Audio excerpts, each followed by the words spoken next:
long ago. I was in rural Oregon and I walked into a barn area and the smell of corn and corn cobs was very strong.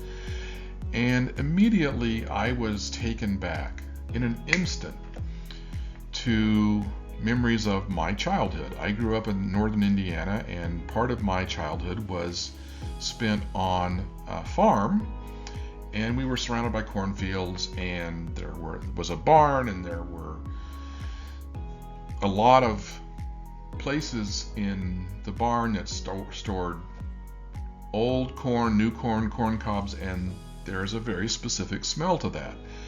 And when I smelled that decades later, I was immediately taken back to my childhood.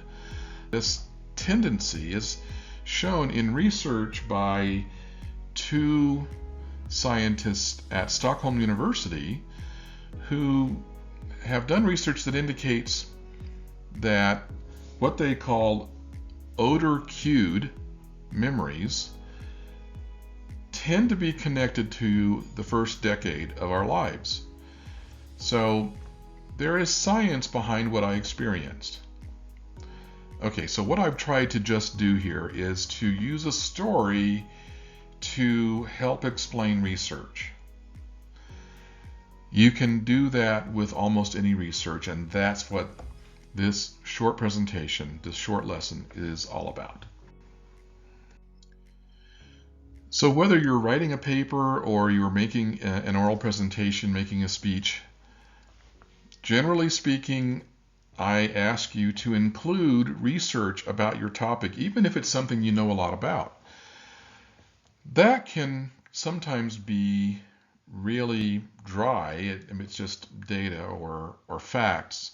And so what we want to do is to try to make that more interesting by then combining it with a story. And it might seem that this is contradictory, but actually it's not. It's part of the same thing. It's taking scientific information and then using storytelling techniques to convey it in a way that becomes memorable to your reader or your audience. So regardless of whether it's an essay, a paper, or a speech, pick your topic, do your initial research, and then think about ways to explain that research using a basic anecdote. It might be a personal story, or it might be a story that you find elsewhere that connects to that research or data. Now, don't try to connect a story to research in a way that doesn't work. And here's what I mean by that. So for example,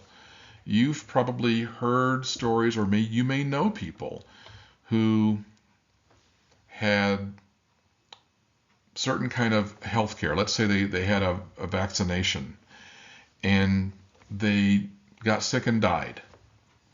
There are stories like that everywhere. However, there is not research to support the idea that vaccinations kill people. In fact, there's a lot of research that indicates the opposite.